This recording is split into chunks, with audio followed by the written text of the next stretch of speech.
Business is a sewer rate study presentation. Just as a matter of background, last year the city absorbed the Old Town sanitary sewer system, which is roughly 50 to 60 years old, and probably most importantly, as we accepted the sewer system, two areas that were lacking is that they did not have a capital replacement plan or a capital replacement funding mechanism. When we went through the budget process, we projected an operating deficit in the sewer fund of $402,000. That's for the 2016-2017 year. So recognizing that, the council directed that we go out for requests for proposals for a sewer rate study, which is why we're here tonight. As part of the proposal, it was suggested that we review the issue that we have 4 areas of the city that are served by special service areas for our sanitary sewer service. And the charges within these areas are based on assessed valuation of property. Some homes may be paying anywhere from $300 to $400 a year. Similarly, we have other homes that we're paying the city rate of $6.50 a month. So there's a inequity, and that one of the requirements of the request for proposal was for the company the vendor to review this and to look at some way that we could develop a unified rate. Also, as I stress, that this is a new system to us. At the time of takeover, we did televising roughly 10% of the system, but greatly the 90% majority we really do not have knowledge of the condition of. Maybe in the best condition, but it's still 50 or 60 years old, and at some point it's going to need some replacement on a specific basis. So that brings us to tonight's rate study. Tonight we're going to discuss a rate base which will address that $402,000 deficit. We're also going to address a model that we can start proactively managing the capital improvements for the system, not on a reactive basis. That's particularly important for sanitary sewer systems, because if you wait too long, it becomes more expensive. You're dealing with collapsed sewers. Ideally, you'd like to identify areas of concern and televise so that you can go in and proactively do a relining project, which is much less intrusive to a neighborhood and much less expensive. So that brings us to tonight's presentation. We did a request for proposal. We had several firms that do this nationally. The one that was selected, Municipal Financial Services, which has a long history, over 40 years of experience. They do studies throughout the nation. The representative firm here tonight is Eric Coloccia, and he's going to go take us through the model that we're going to present for council's consideration tonight to again address a number of the issues that I mentioned, the deficit issue, the issue of providing a unified rate structure through the city, and finally to enable us to proactively manage capital improvements and provide a funding mechanism to address those. As I mentioned, the system is 50 or 60 years old. City engineer Steve Perez recognized that in general benchmark for a sewer system is roughly 100 years plus or minus. So Eric will walk us through the model for council's consideration. Thank you, Joe. Thank you, Mayor and Council, for having me here tonight. It's been a pleasure working with the city staff on this. They've been very responsive and they're very knowledgeable, and you're lucky to have it. Just a brief overview of what I'm going to go through tonight. I only have about 10 slides with content on them. It'll be brief, but we've done a detailed study that we'll go through. We want to give you a quick background of my firm and the goals of the study. We're going to talk about the operating costs having to do with the sewer collection system. Joe mentioned the capital improvement plan that we have built into our rate model and how to finance it. We're going to talk about your current customers, your current rates. We're going to talk about our proposed rate structure and rates for the future based on the study. And then we're going to have some financial projections in terms of operating results and cash balances going into the future. So So quick background on our firm. We are a specialized financial and management consulting practice. About 75 to 80% of our business is strictly water and sewer rate studies. All around the country, we work from New England all the way to San Diego County Water Authority. We're located in Annapolis, Maryland, and I have to apologize. I tried to bring the warm weather. It was 54 degrees in Annapolis today. And I tried to bring it with me on the plane. I just couldn't manage it. We have a nationwide client base, like I said. I won't read all of the Illinois experience, but within the past 10 to 15 years, we've worked with all of these clients and in the Illinois suburban area. So we're really familiar with the mechanisms used to finance your utility rates. The rate study goals and objectives, Joe touched on a few of them. We want to project our future expenses, both on the operating and capital side of the system. Expenses drive revenues. So in establishing those expenses, we need to establish rates that generate revenues to cover those expenses. That includes our compliance with federal and state regulations in terms of operating the sewer system and maintaining a minimum level of cash reserves. And the other point that Joe mentioned is we're going to consolidate the system financially in terms of charging all customers within the same rate structure. So that's taking the 4 special service areas and rolling them into the same rate as the city's customers. 3 major considerations we had. We needed to establish an initial operating budget, and then we inflated about 3% a year. That's things like salaries and wages and stuff. We'll talk about that. We have major capital improvements that we need over the next 10 years, and we've built some of that into this model. And the other major consideration is we want to establish and maintain 15% of our operating budget annually as a cash reserve held, in the bank, sort of as a operating reserve. So this slide number 5 is showing our operating cost summary. In fiscal year 17, you see the major change between 17 and 18 is the decrease in that red bar. That's your professional services. You needed to do a lot of outsourcing of professional services sort of to establish the fund. And those expenses will go away, so there is a decrease in fiscal year 18. Fiscal year 18 is our baseline. We're establishing rates to cover that year.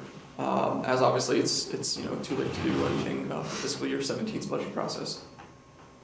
The major expenses are service charges. That's your general fund support, people's time, like Stephanie and Joe, and people who are spending time on sewer activities. We allocate those costs to the sewer operations.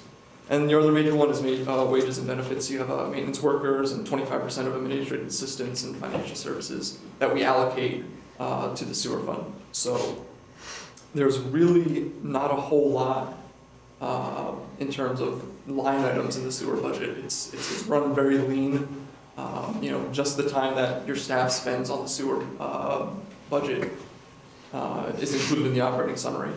Do you want us to hold off questions till the end, or can we ask us? You can ask questions, I think. Yeah. The service charges that you have built in there, Mm-hmm. is that something that we asked you to do, or is that standard practice for you? It's standard practice for the level might vary from client to client, but it's standard practice to have time allocated from a general fund, position to an enterprise fund or a special fund within the city government. So that's pretty standard. And is 25% a normal, typical rate, or is that high or low? Or? For a smaller system, yeah, that's pretty typical. Okay. As some systems that are larger have a specific person, a director of public works or finance people within an enterprise fund, so that's a direct allocation. But for smaller funds, it's typical to have a majority of the operation, the administrative operation of the fund contained within allocated time. As a follow-up on that question, you're saying 25%, is that 25% of total salaries, or what's the percentage based on? Is it 25% of what is my question? I believe it's the 25% of their salary and their benefits that the city's paying. Stephanie, Are total salaries, or the certain positions, or what is it? It's how our service charges are determined is we determine how much time I would work on it, Joe would work on it, Dan works on it, and we calculate the hours based on salaries, and then you take an overhead rate, which is around 200%, and then you calculate what your service charges are. And that you calculate based on total cost for administration divided by direct labor. That's how a service charge is calculated and allocated out. Another question along the same lines, you mentioned 15% as a reserve goal. Is that standard operating procedure, or is that something you came up with, or is that is the usual for a system of this size? Yeah, that's standard. And actually, my next slide speaks to that, the operating reserve. In fiscal 18, we're going to establish that reserve at 15% of operating expenses. You see that's about $73,000. And that's a GASB 54 compliance thing. Your general fund has a 15% minimum. Your water fund actually has 25%, and your garbage fund has 20%. So is it the GASB regulation? Yes, it's the statute that for GASB that we now have to do GASB 54. So and then you set those standards up. You can adjust that amount, but that's what our general fund amount is. As he said, our water's 25 and our garbage is 20. So we based it on the general fund amount. So that amount can be anywhere between 15 and 25%, depending on what you want to set that as. Your billing cycle is monthly, and typically if you had like quarterly billing cycle, we would recommend something higher, something like 30 or even 40%, because you can run into cash flow issues if you don't have a reserve built up with quarterly billing. So at a monthly billing rate, we think 50% is appropriate. And you see the large bar in fiscal 18 is the establishment of that operating reserve, and then we have smaller contributions of about $2,000 to $3,000 a year. As your operating budget increases, we want to maintain this fund, and we'll see the cash flow projections at the end of this presentation. Just a quick question. You segregate out the four current sanitary SSAs as in your operating costs. Is there a reason for that? Are you going to do that forever, or do you think that we should? I think this was just a visual representation. I think because now you account for them separately with your service charges, it was just easy for us to show it this way. I guess in the future, if you decide to roll them all together and they're no longer special service areas and you don't keep track of them financially that way, we would probably roll it all together and just have one sewer fund. But your whole study has to use one of those as your basis going forward. We use the basis of combining them all together. And then, so these bars, although they're stacked and separated, the total amount is what we're looking at in terms of rates and funding. Correct. The existing debt, the building blocks are operating costs, existing debt, and capital. Currently, the sewer system has no existing debt to fund. So all of the cost projections include operations and future capital. So this is when we're going to talk about the capital improvement plan summary that we've developed as a part of the study. A summary of the city's sewer collection system assets. The replacement cost of these assets, which is about 45 miles of pipe and one pump station, is in the ballpark of $53 million. That is based on the city's engineer estimate of a per linear foot cost of replacement and an estimate of replacing the one pump station. Now, obviously not all of your assets are failing, not all of your assets need replacement, but just to get a ballpark idea of the replacement cost of the city's assets, it's about $53 million.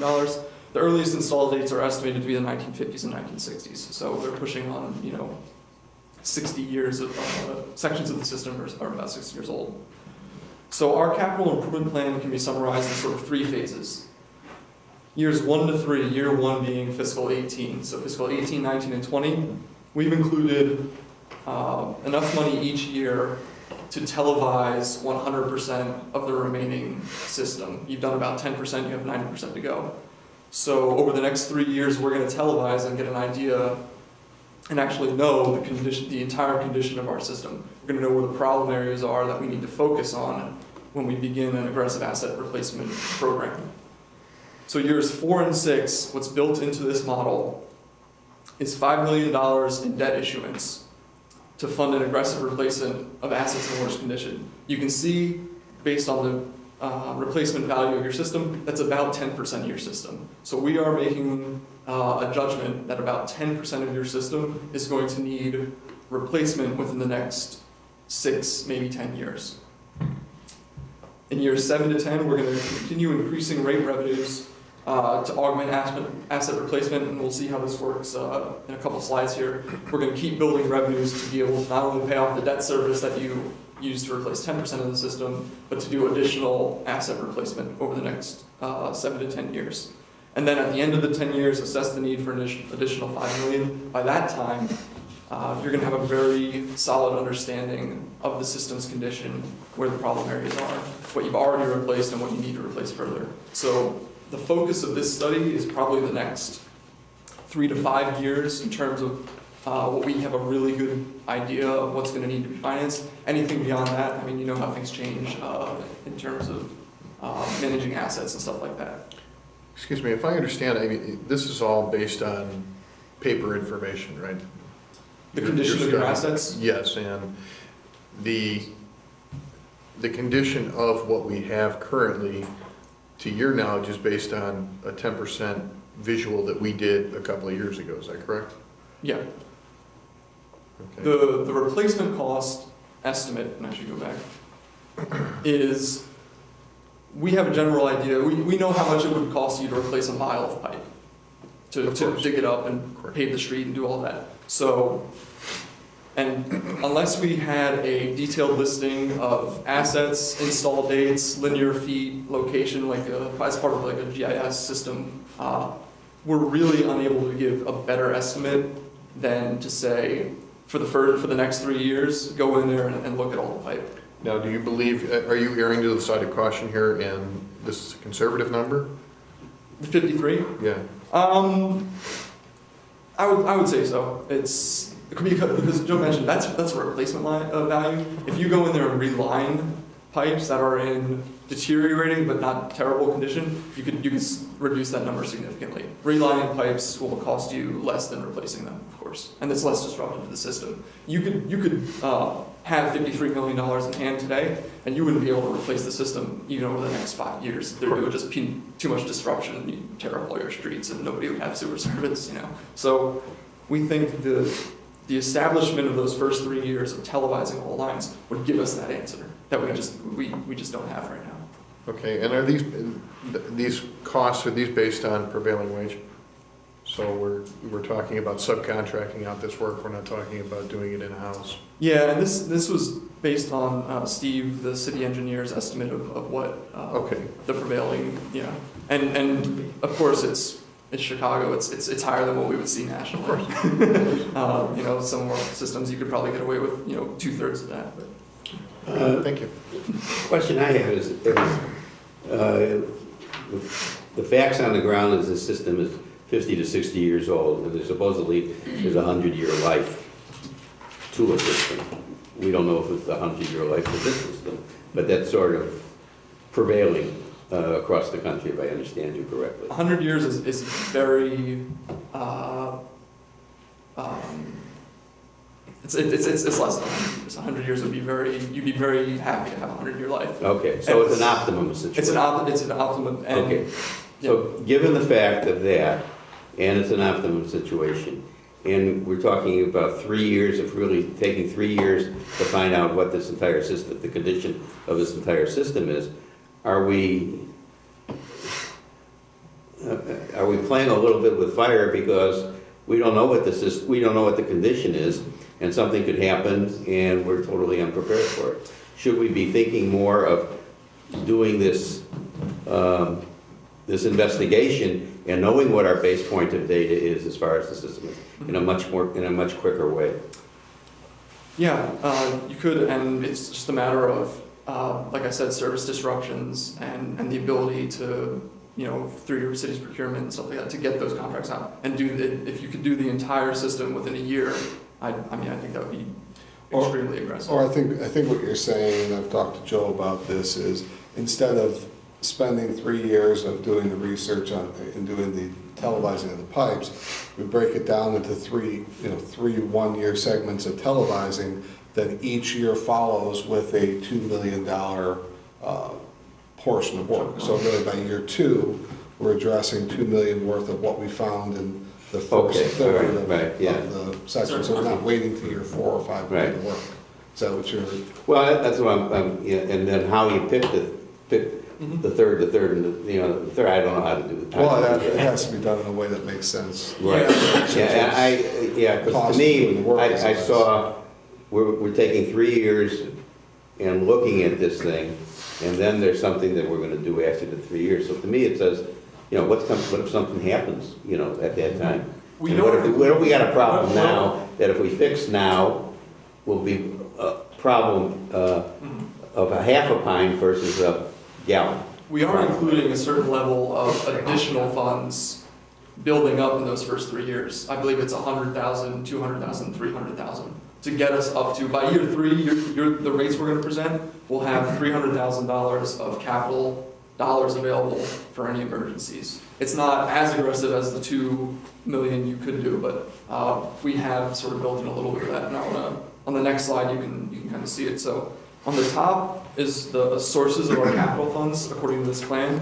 So you can see the red bar is what's going to be going to your user rates, and the green bars are proceeds from debt that we've established in the model. So for the first 3 years, we're actually increasing from essentially what's zero in the 17 budget to 100, 200, and 300,000. But what I think I heard Alderman Ludwig's saying is that if we do a third of it, and if there's work to be done that's identified, we start doing that work. Did I hear you right? Yeah. So we could, the model we developed is certainly dynamic. We can Okay. run a scenario where you did $100,000, did as much televising as you possibly could, and then immediately did a either $2 or $3 million influx of cash Right. to do those replacements. If you find things that have to be done. Yeah, and the way your rate structure is, or the way it's charged, you probably you would see an earlier increase, but the magnitude of that increase would probably be relatively about the same. So the numbers we're going to see, keep those in mind in terms of this gets you 5 million 4 years from now. It could probably, those numbers would get you 2 or 3 million a year or two before. So one more thing, your assumption on the professional services is based on ongoing professional services, not project-based. So you're using your bonded money to pay for the professional services for whatever work is going on. those subcontracts for the replacement of those pipes. Yes. Okay. Yeah. You may have mentioned this before, but what is the actual percentage difference between relining pipes as opposed to replacing the pipe, like for any given mile? What is the difference? I couldn't tell you. I wish I had one of our engineers from our staff to tell you. I think Steve would have a good idea of that. But typically, I mean, you could figure it's at, I mean, I would be surprised if it was higher than 75%. I mean, relining pipes, especially if you have, most of your pipes are clay, vitrified clay pipes, and those are very sturdy. Don't pipes. throw numbers out, because if you do, then everybody's gonna start That's true. thinking of that. So we'll talk to Steve We'll about talk to it. Steve to get that. Some of your pipes, and you would probably be replacing most of your collection system with PVC pipe. And just to stress the disruption to the neighborhood, once you start getting into replacement, oftentimes you have to take down trees, significant excavation work. We won't take a stab at the dollar amount, but it's a much more disruptive process. There's a large number of our lines are in rear yards. They're not easily accessible, which Sheds, trees, You have to go through all the easements and all that stuff. And the nature of a pipe in the ground is, like we said, 100 years is very optimistic. What's been happening is the stuff that was installed in the 50s, the 40s and 50s, is lasting longer than the stuff that was installed in the 70s and 80s because of the nature of the construction quality and the material. So we've been running into several of our clients, the stuff from the 50s is lasting 100 years, but the stuff from the 80s is lasting 40 years, and they're going to have to replace the newest part of their system first. So we don't know any of that, but we would definitely find that out with this plan. So on the bottom, you can see the uses of capital funds, and the blue bar is line replacement. So is it built-in obsolescence there too?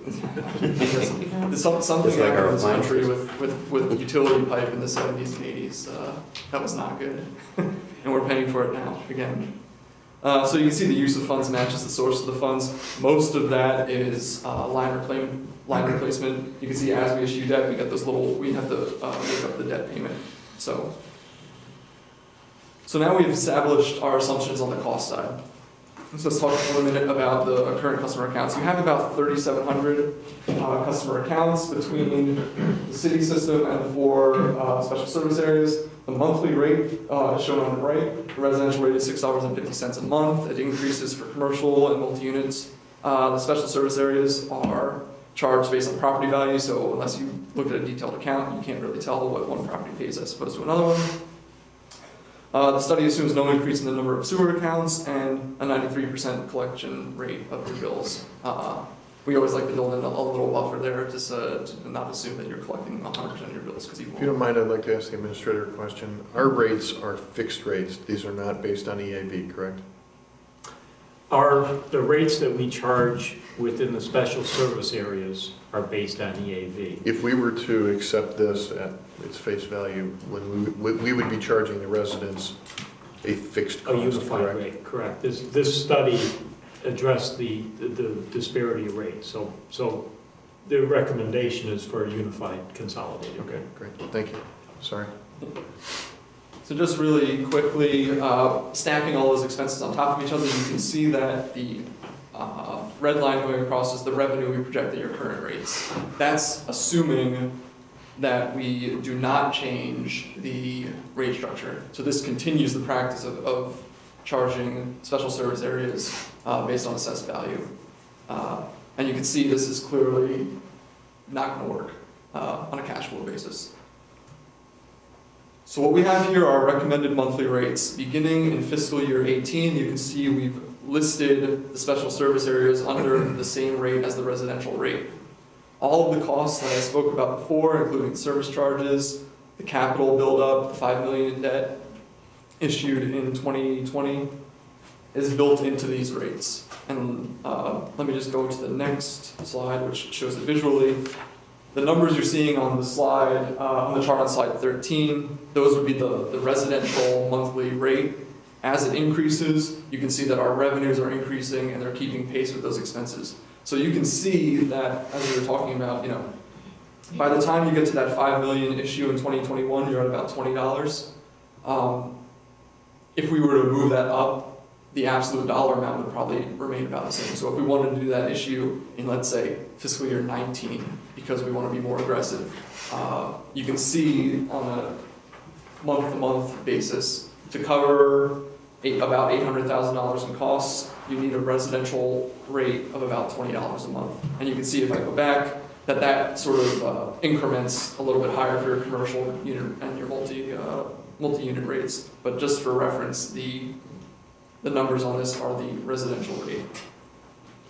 So you can see, as we get more aggressive with our capital replacement, as we, the blue bar on this chart really doesn't change a whole lot. The operating of the system, in terms of the administrative operation of the system, is not where the extra dollars are gonna come from. It's gonna come from the asset replacement and capital dollars.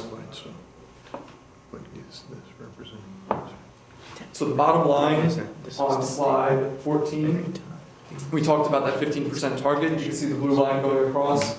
That is our target balance for our cash fund. You can see the green bar is the sewer operating fund that falls below that and up to that line. And this plan, because of the fluctuations in the capital dollars and the revenues, you can see that we never really build up a lot of cash above and beyond that 15%. So this plan was sort of tailor-made as an incremental thing to get to this 15% and fund the system and stay there. So this chart is the implementation of the rates shown in the table below. If you would, so anything above 15% isn't necessarily beneficial, it's really kind of an abuse of funds then? I would say it's difficult to get it exact for our projection. Sure. So that's why we show the different colors, is that as soon as we have these rates that we're looking at projecting increases, then we decrease the rate.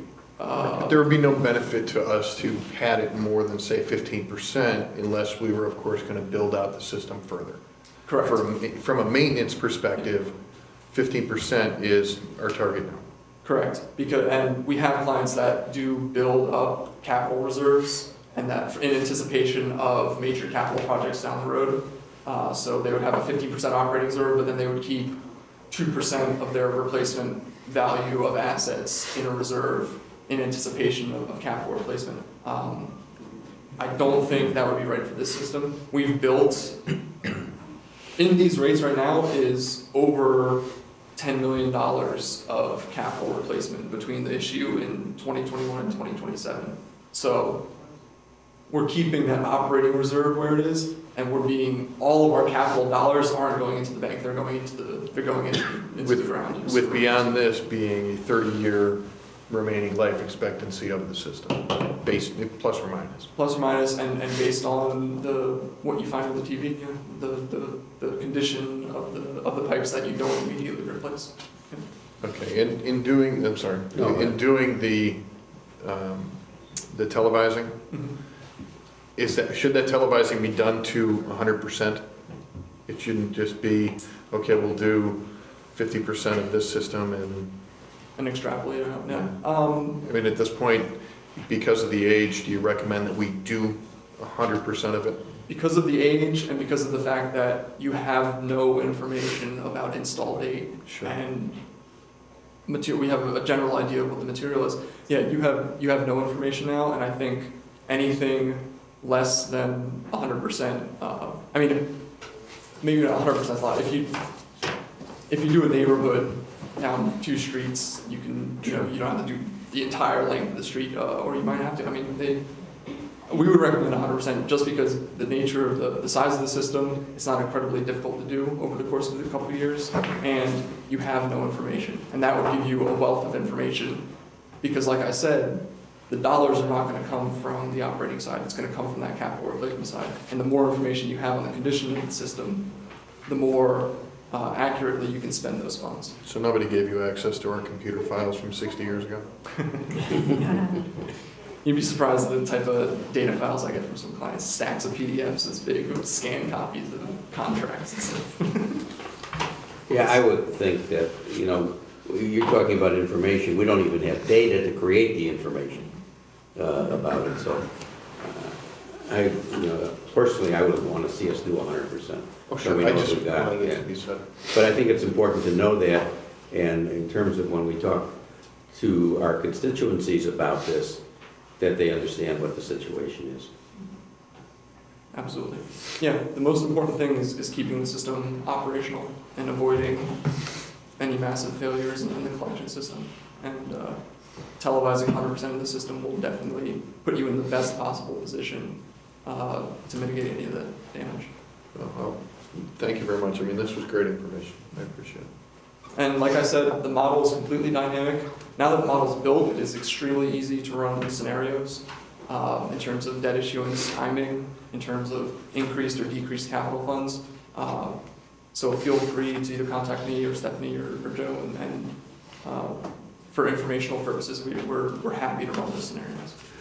Within your model, is there anything built in, I'll call it, typically it may be referred to as contingency, because what I'm thinking about is unexpected disaster. Mm-hmm. Is there anything built into the model for that in terms of what you're talking about with reserve and things like that? Not exactly. I would say we're building towards that with the capital projections of building up 300, 400,000. So you might have a plan to spend that money, but if something comes up, you'll have it in a number of years. Okay. In the immediate year or two from now, you would have to depend on the city's borrowing capabilities as a whole Mhm. from the general fund, because that's short of increasing rates, tripling rates immediately to raise $500,000 over the next 6 months. I mean, that's just not feasible. So if we have a bit of a surplus beyond that 15%, that's not bad. For those contingencies. What is stopping us from implementing it sooner than later? I mean, the reality is, we're gonna have to implement it at some point. Right. And keep in mind, of the 4 systems that you're consolidating, 3 of them are already paying more than what you're asking for anyway. That's true. Now, granted, the larger portion of it is paying well under, myself included, I believe that, Yeah. Pat, you're included, Larry, you're included. I mean, we're paying a third of what everybody else is because reasons unbeknownst to us, but Well, actually fiscal year 18 is only 4 months away. so we would So actually basically, kick it into effect into It would May. be May, May. based So we on wouldn't this be model. pushing. Oh, is this based on our fiscal year? Fiscal year, these are all Okay. fiscal years. Forget I said anything. And that's, they did quite a bit of analysis background that isn't in this presentation too. And one of the points that your boss, your president Ed had mentioned, that they do this work nationally. They can't find a rate that's under $10 a month, and we're at $6.50. Oh, don't get me wrong. No, I know. I in no way I know you want to understand. pay more to flush my toilet, but I will tell you, if I can't flush my toilet, I'm going to be awfully upset. So, Yes. you know, for me to pay $15 or whatever a month to do Turn that, off the I'm happy to do it. and close the valves, you'll see very quickly how important Yeah. the solar system is. That's what we're trying to avoid. Pat, on the other hand, And that's all I have, and I thought your questions were great. My contact info is in your presentation if anybody wants to get in touch with me for those scenarios. Like I said, it's very easy to manipulate the model as it stands. And just for closure for tonight, what I did hear was to look at the models Alderman Ludvigsen said about maybe a bit more aggressive in the televising rate base, but then put that money back in. If we do a televising project in year one, let's see if we can do the follow-up capital improvements in year two. Is there anything else to bring back for Eric? but is that being more aggressive, or is that us actually pursuing the bond? But you also have to know when you do bonding, it takes a while to get, so you can't Yeah, like all that's of a true. sudden. If you decided Yeah. today to do a $2 million bond issue, you wouldn't see that money. There's for got to be probably a year. 3 or 4 months there at At least. least. And you want to do a big amount. You want to do like Yeah. 5 million, because if you do 2, your expenses. It's cheaper, right? Yeah. But then our schedule would still be the same, we'd just be paying the bond out of the money's being collected, so we don't necessarily need to be any more aggressive with it. Right, and if you do, this is planning in 3 years to do a $5 million bond. Yeah, you'll notice the change between, in this chart, fiscal year 20 and fiscal year 21. That was the idea, was to build the rate up to support that debt. So there's a 50-cent change in the rate, but all of a sudden you have $5 million in the bank to spend on that replacement. So by design, the expense bar doesn't change, but the asset replacement. Well, Eric, what about going with a consistent percentage per year? Certain percent of lines, yeah. No, not a certain percent of lines, but a Oh, consistent percentage of increase mhm. instead of deeming it, okay, well, we'll do $1.50 this year, $3 the next year, 50 cents for 3 years. We could smooth it out. Yeah, because I kind of feel like we should be doing that for city stickers to stay current with cost of, the cost of living and. Yeah. If the first years of this are really an adjustment period in terms of capital dollars, because that's where the fluctuation Well, the happens. first years are going to be Yeah. shot. So we could design the rate to be much more of an increase out front and then smooth, 50 cents a month a year kind of thing, or $1 a month a year increases going forward and allocate the revenues that way. It's just that, But it's consistency. I mean, people understand consistency, and my rate's going to go up this same 3.25% this year, next year, the year after, instead of, well, I implement this $13 increase, or I'm sorry, it wasn't $9. $10 increase, and then it goes to another $1, and then it goes another $1.50, and then there's like a $3.50 jump, and it keeps you guessing at what it's going to be rather than having some consistency. And there's a lot of people on a fixed income that don't necessarily want to accept that $3.50 jump. And granted, this is a little different. It's a minimal amount, but I'm just a bigger fan of something that's. But I would agree with you. It's an easier and a more understandable education process we go through Yeah. with our constituents in explaining this. We typically recommend adopting rates for several years. So doing a 3-year, Mhm. you know, first year's the big jump, and then the next 2, you know, are going to be $1 a month. Yeah. You know. I liked how you extrapolated out over 10 years. And I think that would be wise for us to show people what it's gonna be over the next 10 years. I would just But- rather see Yeah, some consistency. but since he's got the model built, all he's got to do, I don't know how many variables you got to change within your model, but not that many. I mean, everything's adjustable, but the main thing would be the capital dollars. Yeah. That's what drives these rate increases, is that, and it's the timing as much as the value of it. So if you want to put $2 million of replacement in there as a debt issue, it's a matter of typing a few keys and adjusting the rates appropriately. It's the model's very functional in that regard. So. Are you okay with that, Joe? Yes. Pat? Matt? Yes. Mayor? Love it.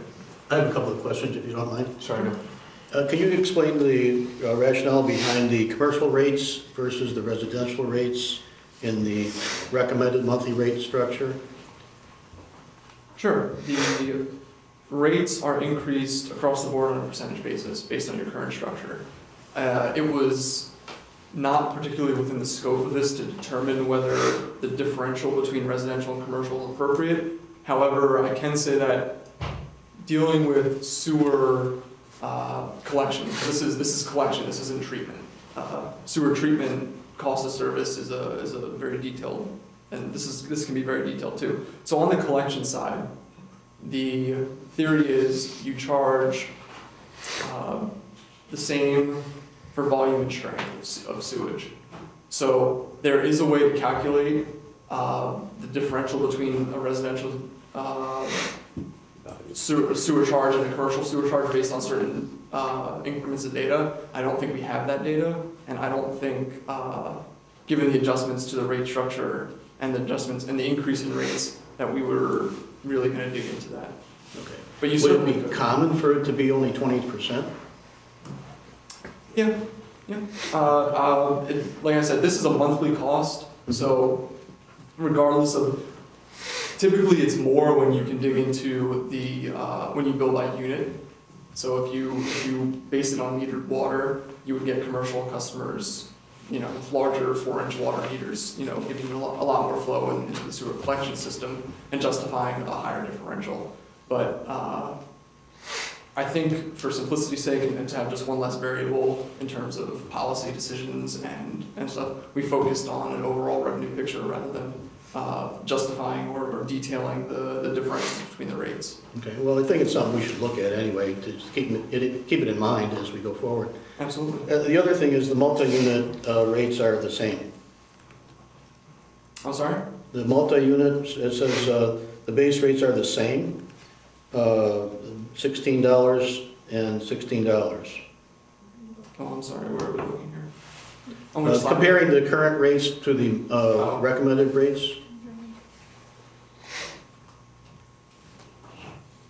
No, the I think that's multi-unit for should this go year. up to Next year it goes to $38 $38.50. in fiscal 18. Well, yeah, Right. They're currently 16, if you look on slide 12, and they're increasing to 38. okay, I see, all right. That's just on that side is just the current rate. Okay, I was, my mistake on that one. Okay, thank you. And if I could expand on that, when you say multi-units, I mean, there's 3 flats, 6 flats. Mhm. How that's determined is the flat rate for the building in one unit, any additional units. So if you have a 6 flat, the fee for the building is 1, and then the multiplier. That's what the $2 is each. The additional each units unit is is anything $2. beyond 1 unit. Okay, I understand.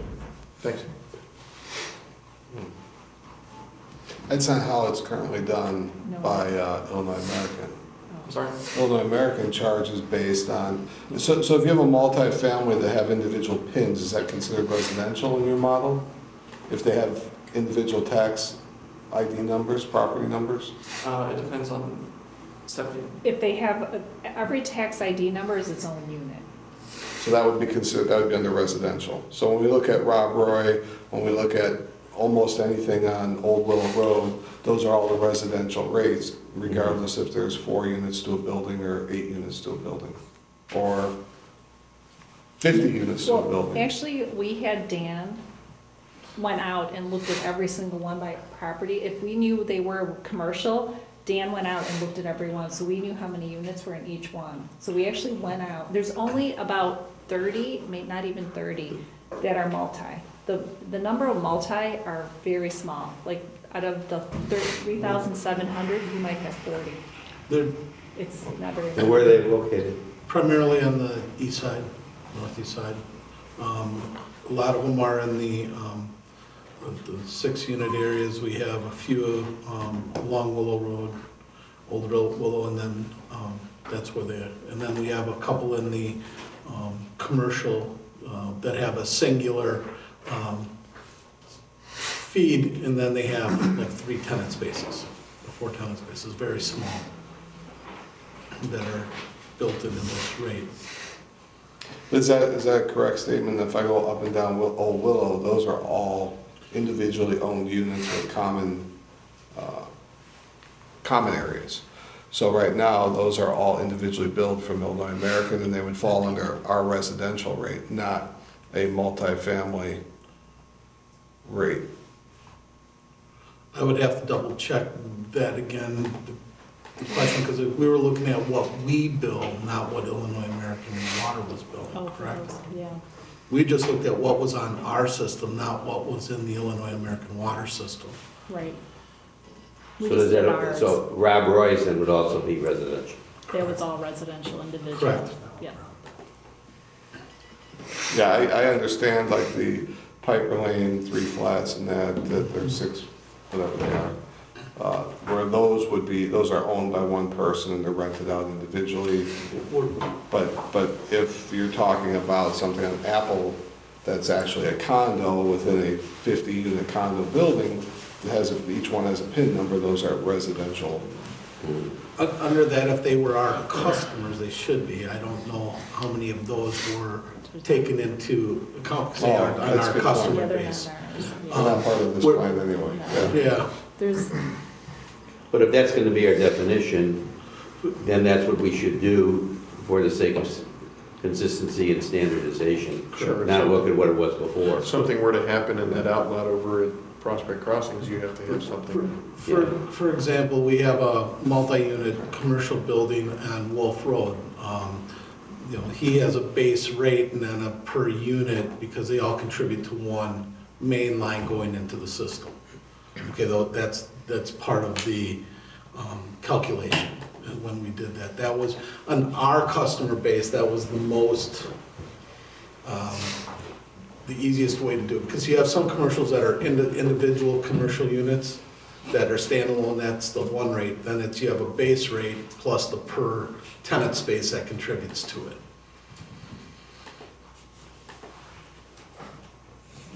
All those other multifamily were not considered because they're not our customer base. we have hardly any. Yeah, is there any multifamily outside of Rob Roy? I wouldn't think so. But, Rob Roy would be the only multifamily that's, no, it says residential. no, I know, but that's what I mean, residential, multi-unit residential, Yeah. not multifamily. We have actually none. Because There are, everything else is either on Illinois American Water. right. And that commercial building is actually on that's on Old Town, it's not on the Covenant with, What's the address? I think it's What- 15 South Wolf. Look and see if I don't know if we have anything even on Wolf. But that would be an example. We have a couple on Rand Road that are. Yeah, Rand Road is- That was used as a demonstration purpose. Okay, so this, to clarify once again, the units in Rob Roy, which I have some interest in, those are gonna be under this new definition, they're the residential group, Yes. all the units in Rob Roy? Yes. The only thing under here looks like Brookdale, COP Partnership. It's 1845 East Rand Road. That has 87 units. What about Grandbrier? Is that what that is? No. There's something with 87 units. I think that's Brandonberry. There's a law, let's see. Yeah, it's on Rand, 1840. 1845 is the, Well, that's our building. That's the office condo. Yeah, right. Office condo. Oh, yes, so someone must own 87 units. There's in that. 80, there's 87 units total, I believe. COP Partnership owns 87 units in that building, and so they're paying, based on the commercial, plus $4.75 per unit. Those are all really the big ones.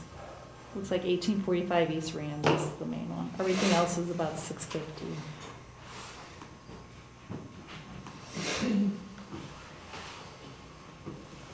All right, All we'll right. move on. Okay, very good. Thank you very much. We'll, Very informative. with a little bit of tweaking and we'll get some information back to you.